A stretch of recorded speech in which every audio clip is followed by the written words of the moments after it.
उन्होंने एक बड़ा समीकरण राजद को देने का काम किया था, MY, जिसको वो अपनी थाती मानते हैं। मैं समझता हूँ कि हिना साहब के साथ इस तरह का खिलवाड़ बेहद दुर्भाग्यपूर्ण है।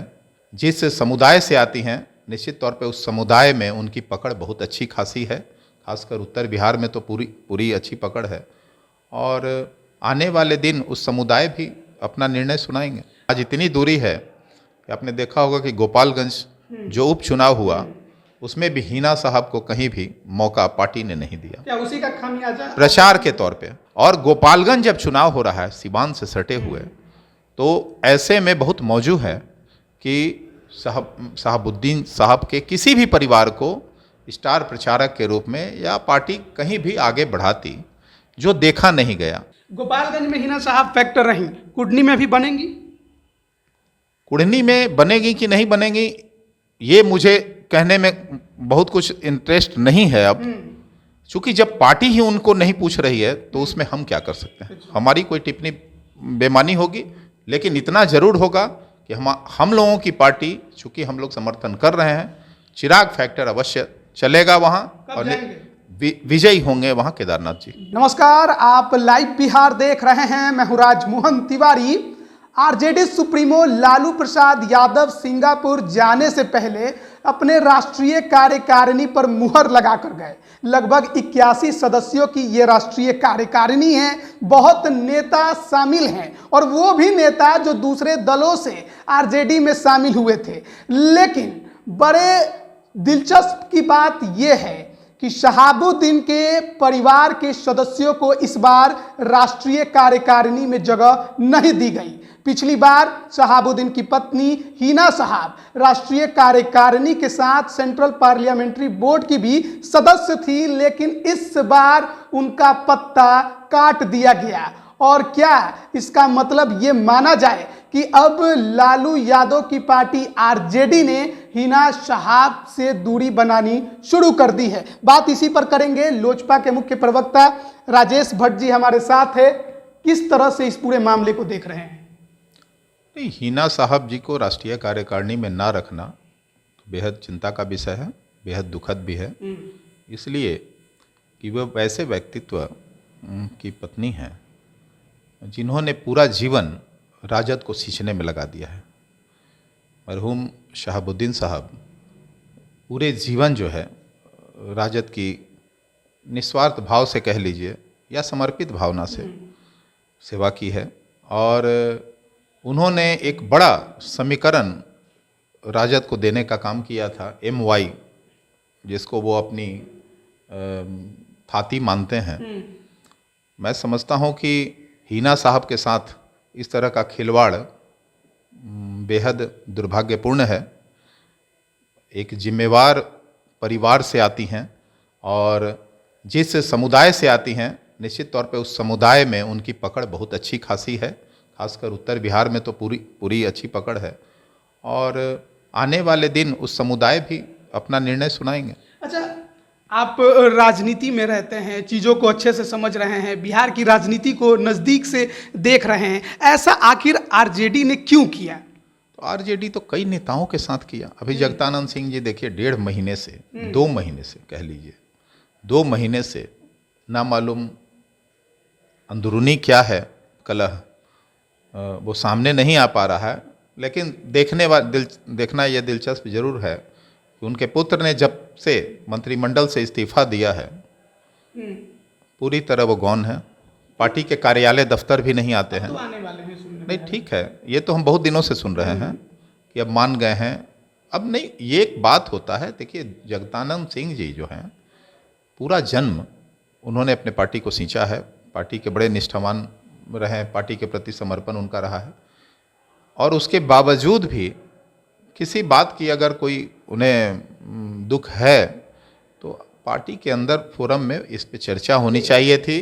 उनको मान मनोवल की प्रक्रिया भी होनी चाहिए थी, जैसा कि सभी पार्टियों में होता है और खासकर राजद में भी होता है।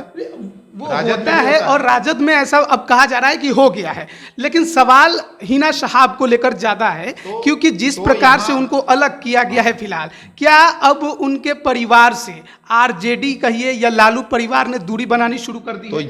ये स्पष्ट होता है इन दोनों नेताओं के साथ जिस तरह से व्यवहार हो रहा है। 1 साल दिवंगत हुए हो गया है लगभग शहाबुद्दीन साहब को। उनके परिवार से जो नज़दीकियां जो काफ़ी रही थी वो दूरियों में तब्दील हो गई हैं। आज इतनी दूरी है कि आपने देखा होगा कि गोपालगंज जो उपचुनाव हुआ उसमें भी हिना साहब को कहीं भी मौका पार्टी ने नहीं दिया, क्या उसी का खामियाजा प्रचार के तौर पे। नहीं, आप पहले तो समझ लीजिए कि एक बड़ी कद्दावर महिला है वो, मतलब शहाबुद्दीन साहब के समर्थक पूरे बिहार में वैसे तो फैले हुए हैं, लेकिन नॉर्थ बिहार में कुछ अच्छी खासी उनके पकड़ है। और गोपालगंज जब चुनाव हो रहा है सीवान से सटे हुए, तो ऐसे में बहुत मौजू है कि शहाबुद्दीन साहब के किसी भी परिवार को स्टार प्रचारक के रूप में या पार्टी कहीं भी आगे बढ़ाती जो देखा नहीं गया, तो निश्चित तौर पर अंदर खाने में बहुत कुछ अच्छी नहीं है, ठीक ठाक नहीं चल रहा है। ये तो साफ स्पष्ट है। गोपालगंज में वैसे उनके समुदाय की संख्या भी ज्यादा थी। अब निश्चित तौर पर वो समुदाय आने वाले समय में खुद ही निर्णय लेंगे, जवाब देंगे, जो करना हो वो करें। क्या उसी का खामियाजा हिना शहाब को भुगतना पड़ा? क्योंकि कहा यह जा रहा है कि जो हिना शहाब के या शहाबुद्दीन के समर्थक थे गोपालगंज में, उन्होंने नाराज होकर आरजेडी को वोट ना करके एआईएमआईएम को वोट किया, और जिस वजह से देखिए मामूली अंतर से हार हुई है आरजेडी की और 12,000 से अधिक वोट एआईएमआईएम को मिले। क्या यही खामियाजा अब हिना साहब भुगत रही हैं कि उन्हें अब आरजेडी से पूरी तरह से इग्नोर किया जा रहा है? नहीं, देखिए वही एक फैक्टर नहीं था। फैक्टर ये भी था कि जनता देखिए निराश है। गोपालगंज की जनता जो है वो बहुत सूझबूझ रखती है, राजनीतिक तौर पे बहुत मजबूत हैं वो लोग, सोच अच्छी है उनकी। देखिए जंगल राज की वापसी कोई नहीं चाहेगा। अच्छा, आप मान रहे हैं कि हो रही है बिहार में? नहीं, बिहार में जंगल राज चल रहा है। अच्छा, महाजंगल राज चल रहा है। आए दिन स्वर्ण व्यवसायियों की लूट, आए दिन हत्या। अभी 9 दिनों में 9 हत्याएं हुई हैं भोजपुर में, जिसको लेकर हम लोग जो है बिहार बचाओ पदयात्रा, हमारे राष्ट्रीय अध्यक्ष आदरणीय श्री चिराग पासवान जी के नेतृत्व में तमाम प्रदेश के वरिष्ठ और राष्ट्रीय पदाधिकारी भी शामिल हुए। तो ये देखने वाली बात थी। कल देखिए कन्हौली में एक स्वर्ण व्यवसायी को टारगेट किया गया और लूट लिया गया सरेआम दिन दहाड़े। हरि जी जो हैं आरा के बड़े स्वर्ण व्यवसायियों में उनका नाम शुमार था, उनके साथ भी उनको अगवा करके हत्या कर दी जाती है।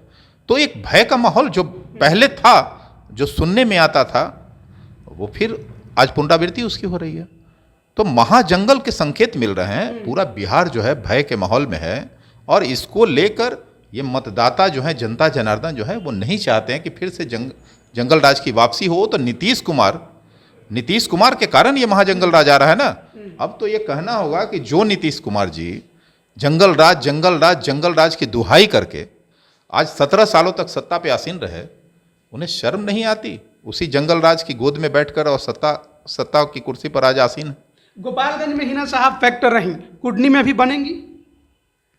कुढ़नी में बनेगी कि नहीं बनेगी ये मुझे कहने में बहुत कुछ इंटरेस्ट नहीं है अब, चूंकि जब पार्टी ही उनको नहीं पूछ रही है तो उसमें हम क्या कर सकते हैं। हमारी कोई टिप्पणी बेमानी होगी, लेकिन इतना जरूर होगा कि हम लोगों की पार्टी, चूंकि हम लोग समर्थन कर रहे हैं, चिराग फैक्टर अवश्य चलेगा वहाँ, और विजयी होंगे वहाँ केदारनाथ जी। बीजेपी के पक्ष में समर्थन का आपने ऐलान किया है, कब जाएंगे कुडनी? जब बीजेपी तय कर दे। कार्यक्रम बीजेपी को तय करना है। बीजेपी जब भी कार्यक्रम देगा हमारे राष्ट्रीय अध्यक्ष वहां उपलब्ध होंगे। साहब के साथ क्या कोई आगे भविष्य लोजपा रामविलास का? अभी इस पे कोई हम टिप्पणी नहीं कर सकते हैं, क्योंकि कोई संपर्क इस तरह से, और अभी जरूरत क्या है, अभी तो कोई चुनाव भी नहीं है, और निर्णय तो कोई उनको लेना है। वो जहां भी जाने को इच्छुक हो उनका हर जगह स्वागत है। गोपालगंज में एआईएमआईएम फैक्टर बनी थी, क्या कुडनी में भी बनेगी महागठबंधन को हराने में? बहुत ज्यादा कुडनी में फैक्टर नहीं होगा। आपको यकीन दिला दे, देखिए है क्या ना कि कोई भी खड़ा हो जाए आज, दिक्कत यह है कि जंगल राज के जो संकेत, जो आसार दिखने लगे हैं, आए दिन हत्याओं का दौर जारी हो गया है, खुलेआम लूट हो रहा है, युवतियों के साथ दुष्कर्म की घटनाएं घटित हो रही हैं। तो इन सबों को लेके, इन सारे घटनाओं को लेकर तमाम बिहारवासी भय के माहौल में हैं, और वो नहीं चाहते हैं कि फिर से जंगल राज की वापसी हो। इसको लेकर आप आश्वस्त आपको करना चाहेंगे कि भाजपा के पक्ष में मतदान होगा और भारी मतों से जो है भाजपा के प्रत्याशी केदारनाथ गुप्ता जी अवश्य जीतेंगे। पिछली बार तो आप लोग की समझौता होने में थोड़ा समय लग गया था, जी। इस बार समझौता हो गया है, तो अब तक क्यों नहीं इस पर प्लान कोई बन पाया कि चिराग पासवान कब कुर्नी जाएंगे, कब नहीं जाएंगे? हमारे तमाम कार्यकर्ता वहां उपलब्ध हैं और वो काम कर रहे हैं। बड़े नेता का कार्यक्रम अंतिम में होता है और अंतिम में होगा। चलिए, बहुत बहुत धन्यवाद हमारे साथ जुड़ने के लिए। तो देखिए, बहुत ज़्यादा जो चर्चा है वो हिना शहाब को लेकर अब बिहार की राजनीति में चल रही है कि आखिरकार आरजेडी उनको अपने से दूर करके क्या एमवाई अपने समीकरण में ही किसी और को सेंधमारी करने का मौका दे रही है, या फिर उसकी सोच कहीं और अब ऊपर है। अब देखना बड़ा दिलचस्प है कि आगे क्या कुछ होता है। आप बने रहिए लाइव बिहार के साथ। आप सभी का बहुत बहुत धन्यवाद। लाइव बिहार YouTube पर सब्सक्राइब और Facebook पर लाइक जरूर करें।